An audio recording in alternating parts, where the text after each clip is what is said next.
Okay, this is the body composition results sheet for a female that's 47 years old. She's 5'2", and this was taken at 2 o'clock in the afternoon. So the first thing we want to do is determine what was the morning weight. If the patient didn't weigh themselves after eliminating on the scale in the morning, so the routine would be wake up, eliminate, and weigh yourself. That is your actual weight. So we're not sure on this patient's actual weight. So in this case, we're going to take off 2 pounds. This is in the summer. So they're not wearing really heavy clothing. So if it was in the winter, you might take off 3 pounds at 2 o'clock in the afternoon. The rule typically is from before noon, it's 2 pounds. Noon to 5, it's 2.5 to 3.5 pounds, and 5 and later you can actually take off 4 pounds. And obviously it's a little different in the winter. So here's how we know that we guessed at the morning weight. I'm going to put minus 2.5. So her actual weight in the morning is 133. 133. Now, if I had the patient's weight, if they brought their weight in, they woke up, eliminated, weighed themselves, then I would put minus their morning weight. So this would be their morning weight. So this is how I knew that I guessed at it. And if they do come in with their actual morning weight, then you can make that adjustment. So the important thing to understand is the machine measures water, bone, and muscle. It doesn't measure fat. So that's why we're taking off this extra pounds, because these are pounds on or in their body that actually aren't part of their body. And this informs the actual body fat. So we look at the body fat as 45.8 and we subtract the 2.5 and it's 43.3. So I simply draw a line through the weight, through the body fat, and I write 43.3 on the left side of that weight, because what's going to happen is they come in for the next one and the next one, then you're always going to write the body fat here and the amount lost over here. So if they lose weight, you'll write that on this side. So just for the sake of uniformity. So now we have their actual body fat based on the adjustment we made for the morning weight, and that's going to determine a different body fat percentage. So we're going to take the 43.3, we're going to divide it by the 135, and we get 32%. So this patient is 32% body fat, and I just mark that out and I write the 32% there. And for these purposes, I'll write how we achieved that. 43.3 divided by 135. That is, their body fat percentage then would be 32%.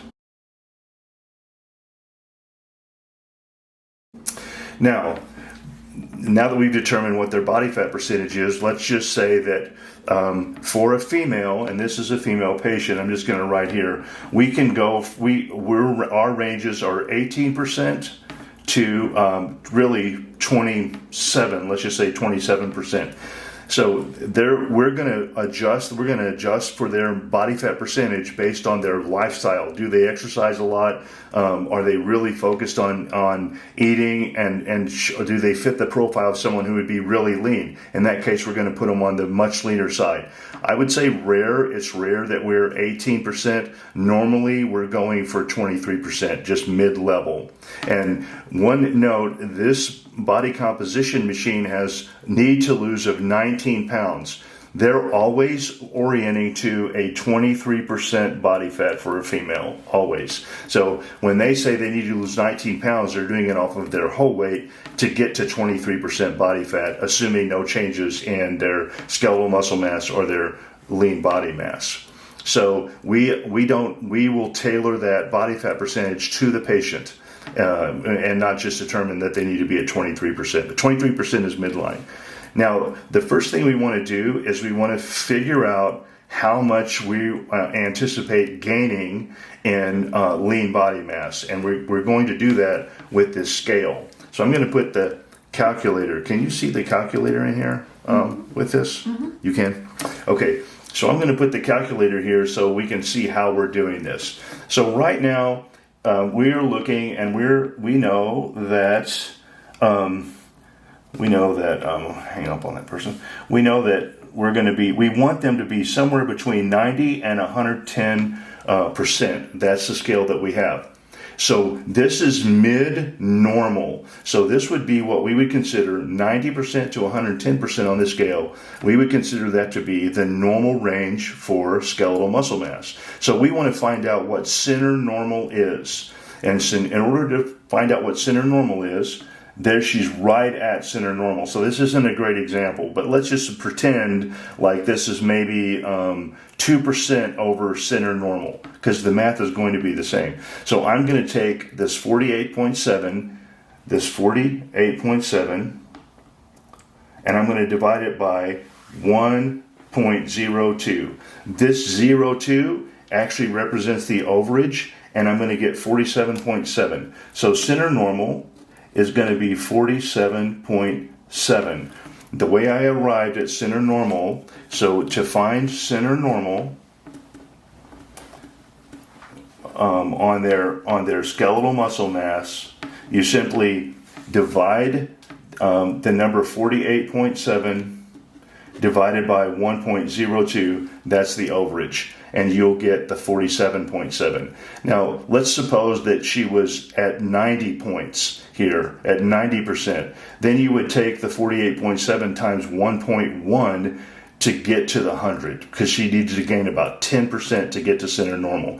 And the reason we are doing this is we're trying to determine how much lean mass we're going to gain. Her center normal is 47.7. Can you see that really well right there? Yeah. Can you see that pretty well? Mm-hmm. Here, let me zoom in a little bit.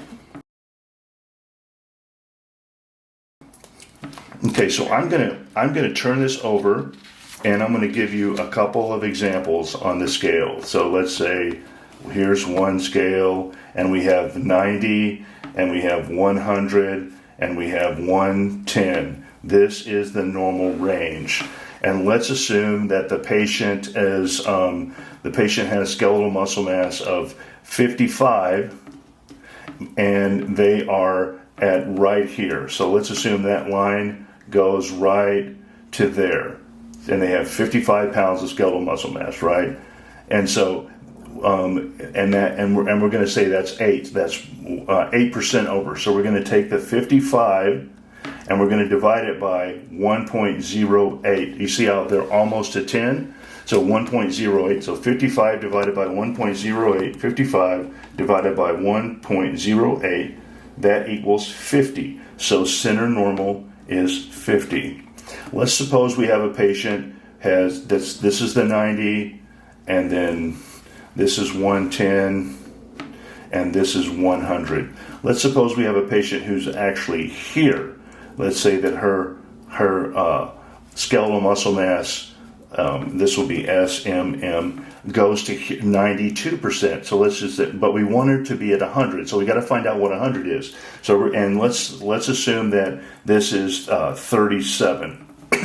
So 37 and it's 2%. So we need to add 8% to get to center normal. You see, so we're going to take the 37. And this time, we're going to multiply it times 1.08. So when we take the 37 times 1.08, that's going to be 39.96. We're just going to call it 40. That equals 40. So when they are under, you multiply 1. Multiply that number as 1 plus the underage to get to center. So if they're 37, we're going to multiply times 1.08 to get them to 40. If they're over center normal, then we want to take away. that overage. So in that case, we take the 55, and we divide it by 1.08, and that takes away the overage to get to center normal. So if it's under, you multiply it. If it's over, you divide it, and by the number that you need. I hope that's clear. So then here we are at this patient as 47.7 is center normal on skeletal muscle mass, and we're supposing that the patient is an athletic patient, and we think that she's going to gain mass. So let's say we want this patient to have a 15% overage. Okay, so we want it to be we want their skeletal muscle mass to be here, 15%, right? So 47.7. We're going to get that. We're going to go 47.7, which is center normal. We're going to multiply that times 1.12. Okay, times 1.12, and that's going to give us 53. So we're going to subtract the 48.7, and that means we need to gain 4.7 pounds to get to 53. So that's how much skeletal muscle mass we need to gain. Now this is going to translate into lean body mass, and usually it's 1.5, sometimes 2 times this amount, but let's just go 1.5 to get to where we want the lean body mass. So the lean body mass goal weight is going to be there. Here's the lean body mass. It is 89.7 pounds. We're going to multiply that 89.7 pounds times, we're going to take the 4.7, we're going to multiply that times 1.5, and we're going to get 7 pounds. So we want a plus 7 to get to 96. We're just going to say that's the goal, 96 pounds. So how do we do that? We took this 4.7 of skeletal muscle mass. So we took the skeletal muscle mass of 40.7, gain 4.7 times 1.5 equals this 7 pounds. That's how much lean body mass we're going to add to the patient's body. 7 pounds of lean body mass. Now in body fat, we know right here that to be at 23%, she needs to lose 19 pounds. But we also know that we adjusted 2.5 pounds for the morning weight. So we're going to say, let's just keep it at 19 pounds, and we're going to make her pretty lean. So we're going to say the fat loss needs to be 19 pounds. So we're going to stick with them here. We're being a little more aggressive. So we're going to say at the body fat of 43.3, if we lose 19 pounds, we're going to have 43.3 minus 19. We're going to have 24.3. So in the end, we're going to have 24.3 pounds of fat on her body. So to get this number, to get the ideal weight, now we're working towards ideal weight, we're going to take her morning weight at 133. We're going to subtract the 19 pounds of fat. So 133 minus 19 is 114. And this is fat. Then we're going to take the 114 and we're going to add the mass to it, and that's going to be 121. So her ideal weight or her goal weight is 121 pounds. So then we're going to write that right here. Goal weight is 121. And body fat amount is 24.3. We're just going to say 24. And lean body mass is 96. Does that work? 96 plus 24 is 120. Close. So we're going to say, then we want body fat percentage. So we're going to take the 24 divided by the total weight of 121, and that's going to give us a body fat percentage of 19%. So body fat percentage is 19%. The new body fat percentage is going to be 19%. So when you do this with the patient, you're saying this is what you should weigh as a composite of your weight, and you're showing them where they are and where you want them to be. And I've been aggressive here about the muscle gain, assuming we have an athletic patient. But you could take the patients wherever they are, and you can show them this. and that it imbues confidence in them when they can see that you know where you're going before you start the process. And so then we're going to measure everything against this, and we know when we achieve somewhere around in here, we're going to have achieved their ideal weight.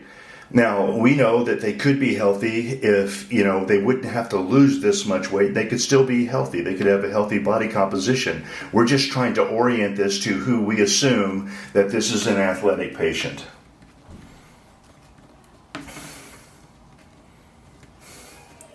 Now, one more thing I want to say, this is for females. A male body fat range can be 8% up to really, let's just say 18%. This would be a healthy range. Of course, the 8% is going to be athletic, and the 18% is going to be much more of a sedentary type of a lifestyle. So that's what we do. This is how we achieve their ideal weight, and these are the math computations that we go through in order to achieve that.